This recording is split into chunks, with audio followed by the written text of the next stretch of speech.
Guerra comercial por aranceles. ¿Quién gana? ¿Quién pierde? Esto es Foro. Le saluda Gonzalo Abarca.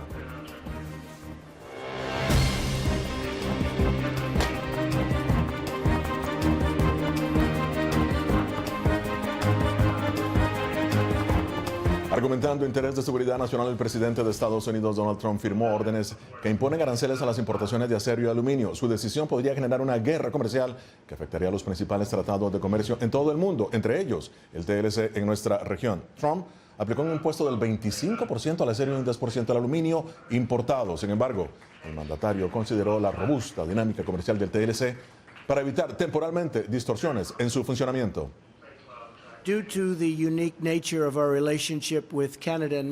Debido a la naturaleza única de nuestra relación con Canadá y México, al tiempo que negociamos NAFTA, vamos a eximirlos de los aranceles para ver si podemos llegar a un acuerdo de comercio.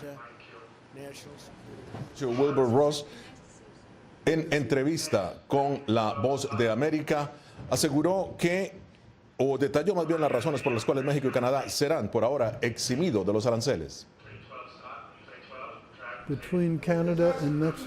Canadá y México consumen alrededor de 90% de nuestras exportaciones de acero, de tal manera que si cerramos el comercio de entrada y salida con ellos, no lograríamos nada y estaríamos trastornando muchas actividades de suma importancia, entre ellas la seguridad continental. Los argumentos del gobierno de Trump no parecen, sin embargo, convencer a los propios republicanos en el Congreso, que olfatean el inicio de una guerra comercial en la que Estados Unidos no saldría del todo victorioso. Instamos a la Casa Blanca a ser más precisa en cómo manejan lo que claramente es un problema, pero sin generar consecuencias imprevistas o daños colaterales. En medio de todo, el presidente parece seguir apostando a los tratados comerciales como músculo económico indispensable en la economía de Estados Unidos, que busca convenios más equitativos y lucrativos para este país.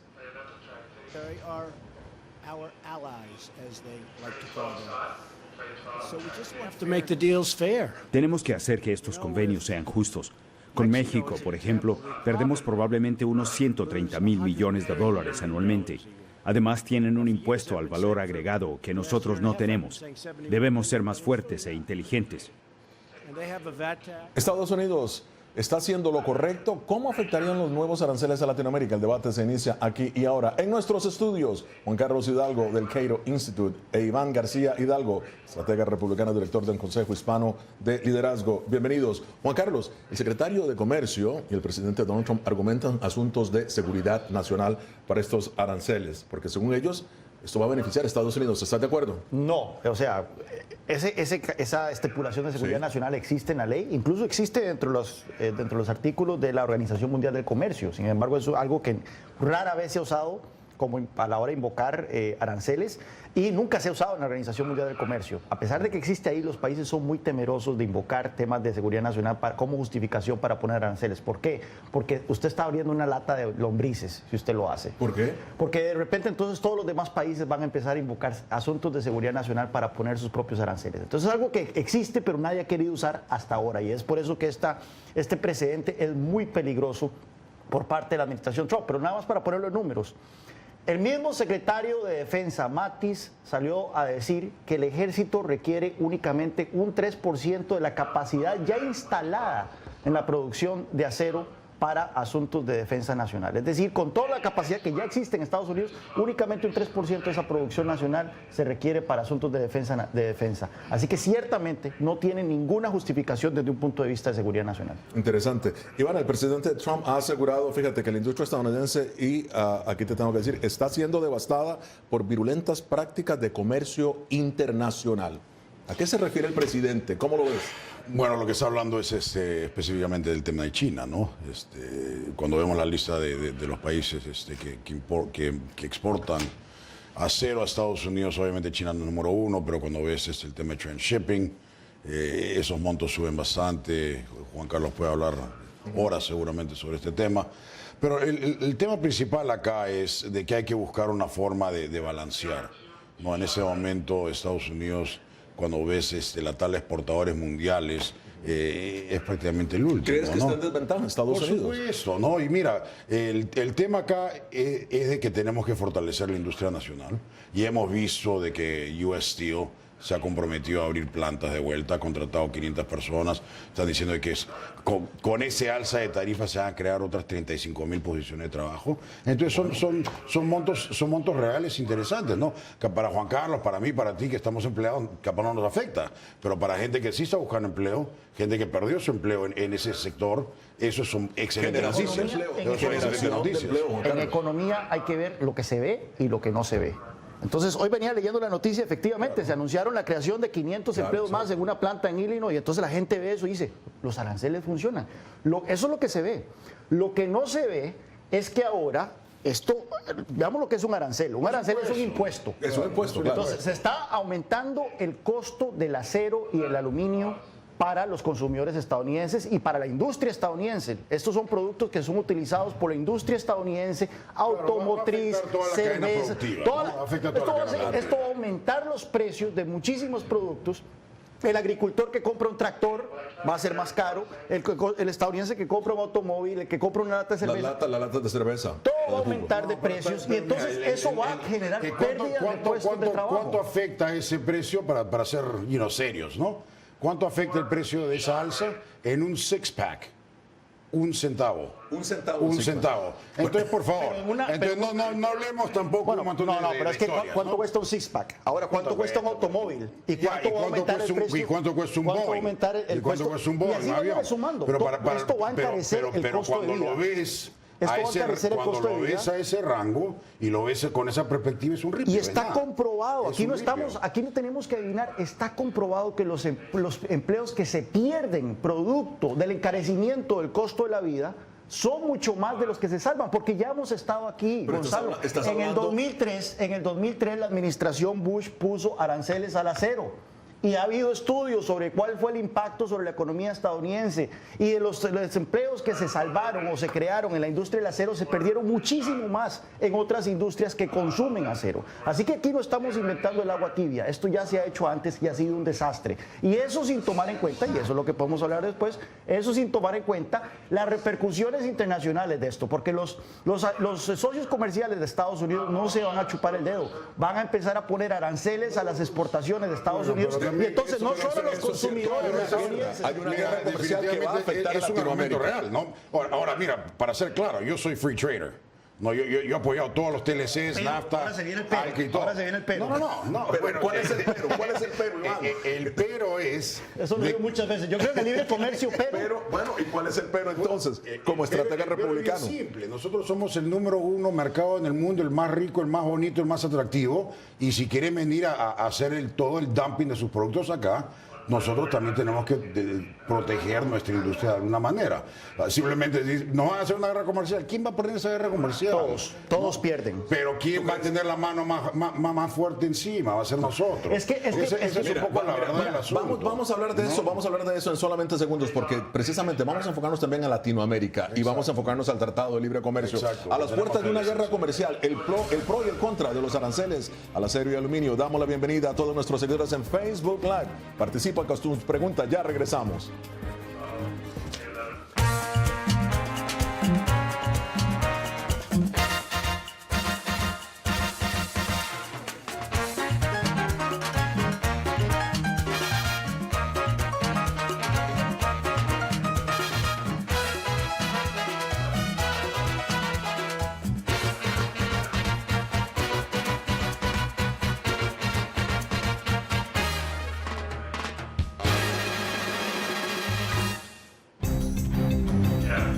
Somos la voz de América.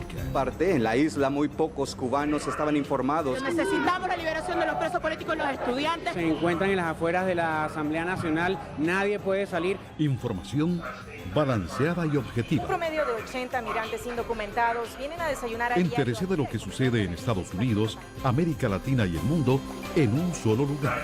boanoticias.com.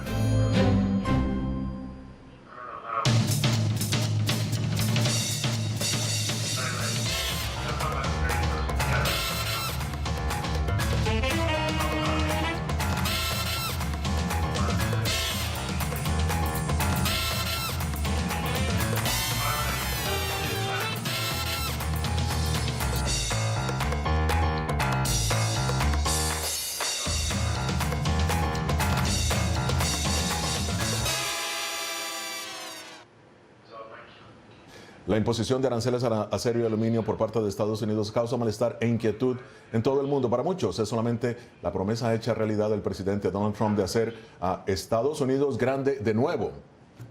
Pero para muchos otros equivale sencillamente a sanciones económicas. En nuestros estudios, Juan Carlos Hidalgo del Cato Institute, Iván García Hidalgo, estratega republicano, director del Consejo Hispano de Liderazgo. En el pasado, Estados Unidos ha llevado disputas ante la Organización Mundial del Comercio, organismo internacional que rige las transacciones comerciales entre países y bloques económicos.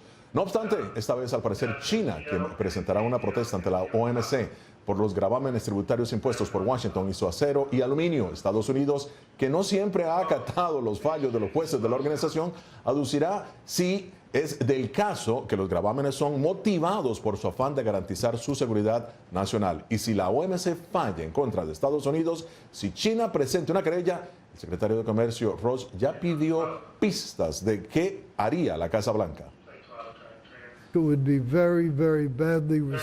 Sería muy mal recibido en Estados Unidos si la Organización Mundial de Comercio presumiera que puede decirle a nuestro presidente qué nos conviene en cuestiones de seguridad nacional. Seguridad nacional, Iván, de nuevo, ¿por qué se argumenta seguridad nacional en un caso que Estados Unidos en este momento no tendría que argumentar? Mira, como te digo, yo no estoy a favor de los aranceles, soy un free trader, pero esa es la posición de la administración. La administración ha tomado esa posición bastante clara, donde dice que no solamente, como decía Juan Carlos, del tema de cuánto acero estamos usando para temas militares, sino también de que es un elemento básico, es un, ¿cómo se llama? Un insumo. Claro, es un insumo principal para poder construir un montón de cosas, ¿no? Entonces, si nosotros no tenemos una industria viable y finalmente colapsa porque y todo el resto del planeta está dumping sus productos acá, entonces se vuelve en un problema de seguridad nacional. Entonces el argumento es, no estamos ahí, pero podemos llegar ahí y la tendencia es que vamos a llegar. Entonces ese es el argumento en ese momento, agarrar y buscar una forma de balancear un poco el tema y de que eso suba un poco. Y lo más importante es parar el tema de China, ¿no? Porque el tema de China... pero ¿por qué no lo hizo directamente con China? O sea, lo está haciendo prácticamente. Y aquí es donde entro. Bueno, pero una cosa que dijo la administración, ¿no? Rapidito, dijo, estamos dando una excepción con el tema de NAFTA, pero también demás países pueden pedir excepciones. Y tienen que ir uno por uno. De los 10 principales importadores de acero a Estados Unidos, Chile es el número... O sea, ni siquiera está en el top 10, es el número 11. O sea, claro, China no exporta suman los demás, pues. mucho. Pero o sea, Canadá, al menos que Estados Unidos entre en una guerra con Canadá, entonces la seguridad nacional no está comprometida por las importaciones canadienses. Suma el aquí lo que tenemos que tener, claro, es un tema para contestar algo que Iván dijo anteriormente. Los países no comercian. No es que Estados Unidos comercia con China. Empresas de Estados Unidos comercian con empresas de China. Consumidores estadounidenses compran productos de productores europeos. Y es por eso cuando se dice, mira, es que Estados Unidos está mejor posicionado para una guerra comercial. No, todos ganan. Los consumidores europeos van a perder, los exportadores europeos van a perder, los consumidores estadounidenses vamos a perder y los exportadores estadounidenses van a perder en una guerra comercial. Al final de cuentas, las víctimas van a estar en ambos lados del Atlántico, en ambos lados del Pacífico. Tú lo que estás viendo es un panorama demasiado oscuro, bueno, sí. Pero acuérdate que Estados Unidos, bueno, ya la Unión Europea ha reaccionado, obviamente, y ha advertido de que podría imponer aranceles a productos de Estados Unidos. Bueno, les pregunto, ¿qué ha pasado con Estados Unidos, el líder del capitalismo en el mundo? ¿En qué momento se volvió proteccionista ahora, Juan Carlos? Bueno, estamos viendo una transformación del Partido Republicano. El Partido Republicano, por lo menos en los últimos 40 años, ha sido el partido abanderado del libre comercio. Recordemos que fue por supuesto, fue la administración Bush primera el que negoció NAFTA. Luego vino Bush segundo 43. Y negoció CAFTA, negoció otro montón de tratados de libre comercio. El líder, exactamente, claro, el líder de tratados comerciales. Pero ahora Bush se empujó el ALCA no funciona, vamos a las bilaterales, no con Perú, Colombia, Chile, Panamá, ¿no? CAFTA, como Colombia, dijiste. Sí. Y a final de cuentas ahora vemos un giro de 180 grados y es por eso que estamos viendo que esta decisión de la administración Trump no ha sido apoyada por los republicanos en el Congreso. Pero acá hay un tema, ¿no? Mira, también, fíjate, tiene razón, los republicanos también no están del todo convencidos. Mira, yo he sido uno de los primeros empujando, los que empujó Free Trade. Yo he viajado a Perú, he llevado a Jeb Bush a Perú, he hecho lobby para conseguir los TLCs acá en el House Ways and Means Committee. O sea, yo soy un free trader. El tema es bien claro, ¿no? Y tú dices el pero. Pero el tema es bien claro, de que vamos a un Free Trade Agreement. ¿Y qué cosa pasa? Se han perdido un montón, decenas de miles de fábricas, cientos de miles de posiciones de empleos y ha habido un problema, espérate, ya había un problema en la implementación de esos CLCs, donde no hubo una forma de preparar a la mano de obra para que puedan transferirse a otros tipos de trabajo. Tenemos estudios que han determinado que en los últimos 20 años aproximadamente... Entonces es el Cato Institute. No el Cato Institute, otros think tanks, el Peterson Institute for Economics y demás, han hecho estudios que han demostrado que en los últimos 20 años la pérdida de puestos de trabajo en Estados Unidos, un 80% es achacable a cambios tecnológicos, no es al comercio. El iPhone, el otro día cuando fuimos, ¿te acuerdas que fuimos a comprar un Starbucks y en lugar de pagar en un cajero pagamos con un teléfono? Ya, la tecnología ha venido a reemplazar muchísimos puestos, ha venido a destruir muchísimos puestos de trabajo, no es el comercio. Pero de ese 20% que sí es identificable como puestos de trabajo que se han perdido por el libre comercio, y estos son los que se han perdido, no estamos hablando de los que se han ganado, que son mucho más. Pero los que se han perdido mayormente ha sido por China, con el cual Estados Unidos no tiene un tratado de libre comercio. Entonces, no culpar a los acuerdos comerciales de estas... Bueno, pero eso es dentro del marco de la Organización Mundial del Comercio, que es otra cosa. Y para eso existen estas reglas en donde se pueden poner aranceles temporales para evitar casos extremos de dumping. No es también, ok, todo el mundo... exporte lo que quiere Estados Unidos, aquí estamos, vamos a comprarte todo y no pasa nada. Bueno, en algún momento Estados Unidos también como gobierno... Yo como consumidor, aquí en Estados Unidos... como gobierno también tú tienes que defender la industria nacional también un poco. La industria nacional, eso es un proteccionismo, ¿no? Un poco. A mí me llama la atención. Es un proteccionismo que no debería darse. A es mí una me llama la atención cuando dicen, mira, es que vamos a vernos inundados de productos baratos extranjeros. Pues maravilloso. Yo como extranjero, como consumidor, yo quiero productos baratos. Pero si no produces nada, no manufacturas nada, eso es la especialización. Eso es la especialización en la especialización de la mano de obra. Esto es David Ricardo. Pero o sea, las naciones se especializan en lo que son más eficientes. Es exactamente lo que dije en antes, ¿no? Cuando se implementan los TLCs, donde falla y donde fallamos es en cómo agarramos y hacemos un training de esa mano de obra para que pueda... Iván, ¿cuánto es la tasa de desempleo en Estados Unidos en este momento? ¿Cuánto es la tasa de desempleo? Bueno, ahorita estamos bajísimos. Entonces no tenemos un problema de desempleo. No, es la más baja se están creando muchísimos más puestos de trabajo de los que se están destruyendo por razones de competencia internacional. Como te digo, yo soy un free trader. El tema es... No es un pero. No es un pero. Es importante recalcar nuevamente de que en ese momento no es un problema, pero va yendo a ser un problema. Si eventualmente se elimina la producción de acero en este país, ¿qué cosa que nos quedamos? Bueno, muy bien. Importando plástico y producto de Chile y jugando a la... Vamos a meter el bisturí en solamente segundos. Si nos sigues en Facebook Live, envíanos tus preguntas. ¿Ayudará a la economía de Estados Unidos la imposición de nuevos aranceles al acero y aluminio? Esto es Foro de la Voz de América. Ya regresamos. Somos la Voz de América. La población hispana está dividida en cuanto a la regularización de la marihuana se refiere. Que de cada 5 personas, una es latina o tiene raíces hispanas. Es parte de la historia de cómo se hace esta sucesión de poder en Estados Unidos. Información balanceada y objetiva. Que los derechos de esta comunidad serán reivindicados. Entérese de lo que sucede en Estados Unidos, América Latina y el mundo en un solo lugar. boanoticias.com.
Argumentando proteccionismo, estímulo de la economía de Estados Unidos, nuevos aranceles al acero y aluminio dividen a los expertos a las puertas de una guerra comercial. En nuestros estudios, Juan Carlos Hidalgo, del Cato Institute, e Iván García Hidalgo, estratega republicano, director del Consejo Hispano de liderazgo. Tratado de libre comercio, señores. Empiezo contigo.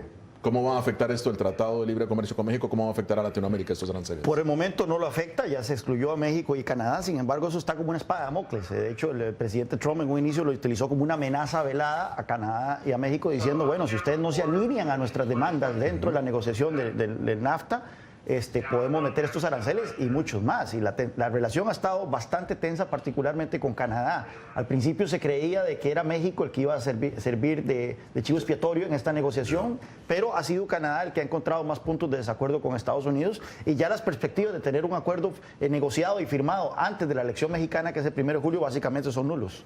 ¿Tu opinión? El impacto en Latinoamérica y el Tratado de Libre Comercio.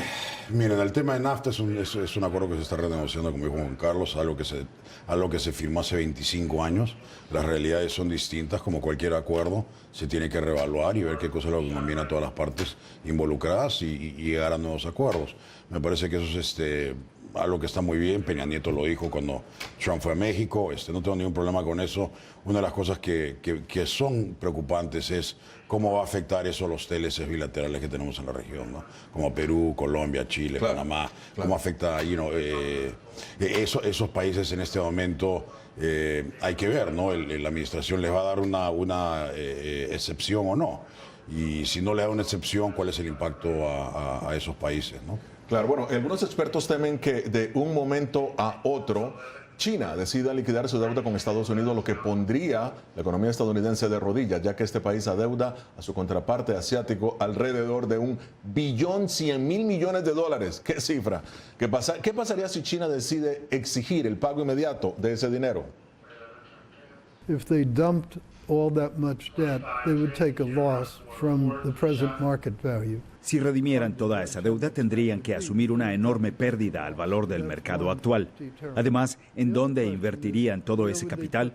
Hay muy pocos mercados que pueden absorber $1 billón. Por ejemplo, en Europa o Japón, las tasas de interés en las inversiones son mucho más bajas que las nuestras. ¿Tu reacción, Iván? A estos billones que China... No lo van a hacer. Sí, no, tiene razón el secretario de Estado en ese sentido. No tiene recordemos en la Guerra Fría. Es el secretario de Comercio de Estados Unidos. Tiene razón. Recordemos en la Guerra Fría el término MAD, Mutually Assured Destruction, destrucción mutua asegurada. Exacto. Es en un tipo de esas cosas ambos pierden. En este caso, si China vota estos bonos, va a perder muchísima plata, aparte que no hay en este momento una capacidad de absorción. Aparte se caen los valores, pierde todo. O sea, no lo van a hacer, es imposible. Es una imposibilidad. Pueden empezar a hacerlo, eso sí, pero pueden tirar de a poco para empezar a presionar un poco. De las preocupaciones que yo tengo sobre la relación China-Estados Unidos, esa es la última. La más preocupante sí es que los chinos empiecen a poner aranceles a las exportaciones estadounidenses, tengamos una guerra comercial y si nosotros vemos la historia, una guerra comercial rápidamente puede generar en algo mucho peor, especialmente cuando tenés una potencia establecida, una potencia en ascenso con serias diferendos en muchos otros ámbitos de política exterior. Claro. Mira, te voy a dar una cifra, Iván. Estados Unidos, fíjate, el superávit comercial es de $243.000 millones. Es decir, que ya no está, lo que estábamos hablando, ya no está basado precisamente en la fabricación, sino en servicios. Es decir, que en realidad el arancel es innecesario en este momento. ¿Es así? Mira, yo personalmente, como lo he vuelto a decir todo el programa al principio, estoy en contra de aranceles, ¿no? Yo soy free trader. El argumento acá con el tema de acero y aluminio es específico y vamos a ver qué cosa pasa, ¿no? Pero lo que no estamos haciendo, no estamos entrando a una guerra comercial general de todos los productos habidos y por haber. No estamos revisando todo el libro de aranceles. Se está viendo 2 productos, ¿no? Y vamos a ver qué pasa. No, yo creo que si ese tema tiene un impacto negativo, van a haber correcciones naturales. Determinar la positivo o lo negativo de una relación comercial a partir de un déficit o un superávit es absurdo. Yo no determino la relación comercial que yo tengo con mi dentista a partir del déficit comercial que yo tengo con mi dentista. Pero es interesante cómo yo estoy recibiendo algo a cambio. Pero el presidente lo ve de esa forma, lo ve en déficit y lo ve precisamente en ingreso. Él tiene una mentalidad en materia de comercio obstusa que ha estado desacreditada por 300 años. Desde Adam Smith este tipo de cosas ya se superaron, pero él no está todavía en 1755. Entonces, determinar esto por cuestión de déficit o superávit es absurdo. Al final de cuentas, el déficit comercial general que tiene Estados Unidos con el resto del mundo se explica porque a Estados Unidos entra mucho dinero producto de inversiones. Claro. Y con esa plata nosotros podemos financiar ese déficit comercial. Al final, las cuentas se cancelan. Yo no puedo gastar más de lo que me está entrando por otros medios. Entonces, juzgar el comercio exterior a partir de que tengo un déficit es una de las cosas más absurdas que se puede hacer. Interesante. Ahora, fíjate, Iván, el dilema aquí es que lo que estábamos hablando, otras naciones podrían agregar aranceles. Vamos a poner el caso de China. Bueno, se pasan de Airbus, pueden pasar a Boeing a comprar, estamos hablando de miles de millones de dólares ahí.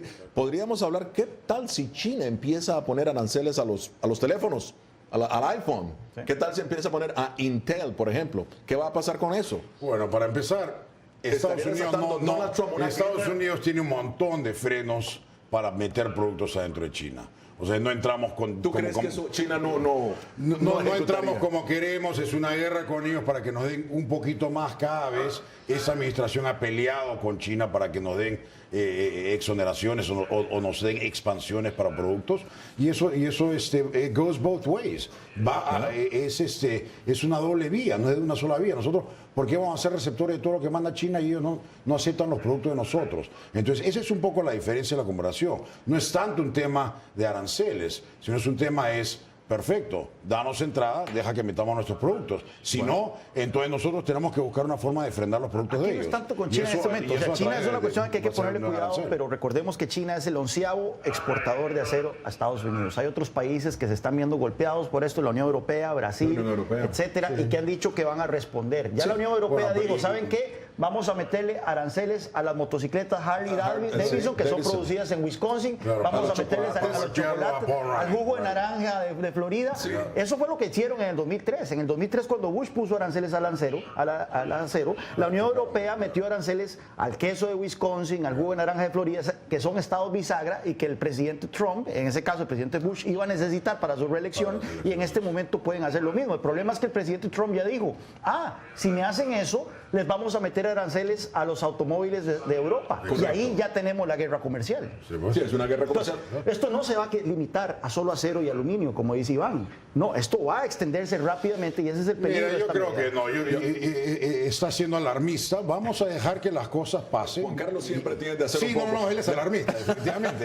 Bueno, pero los números muchas veces no mienten. Mira, hay que ver qué cosa pasa. Hay que tener cabeza fría un poco. Está dando la apertura a excepciones. Hay que ver quién se coge, a quién le dan y cómo se va ajustando. Mira, cuando hablábamos del candidato Trump sobre el tema de inmigración, todo el mundo decía es racista, antiinmigrante, un montón de cosas, va a deportar a todo el mundo. ¿Y qué terminamos viendo? Un presidente que estaba totalmente abierto a una reforma comprensiva y migratoria, 100% abierto al tema de DACA. Entonces vemos cómo va cambiando la posición y son mecanismos que él usa para negociar. No necesariamente son posiciones finales. Y eso es lo que hay que aprender de ese presidente, que él maneja de esa manera. Bueno, pero si podemos también aprender algo, el tema de Justin Trudeau, al que le mintió precisamente sobre tu opinión, sobre el déficit que tiene Canadá supuestamente con Estados Unidos, y no era así. No era así. Es un superávit. No se hace. No hay nada más cobarde en economía, no hay nada más cobarde que el capital. Y el capital odia la incertidumbre. Entonces, esta incertidumbre que le vamos a meter aranceles de que Tim Marín de Opingüe, que hoy Canadá sí, que mañana México tal vez, que le vamos a subir esto, que nos vamos a meter en una guerra comercial,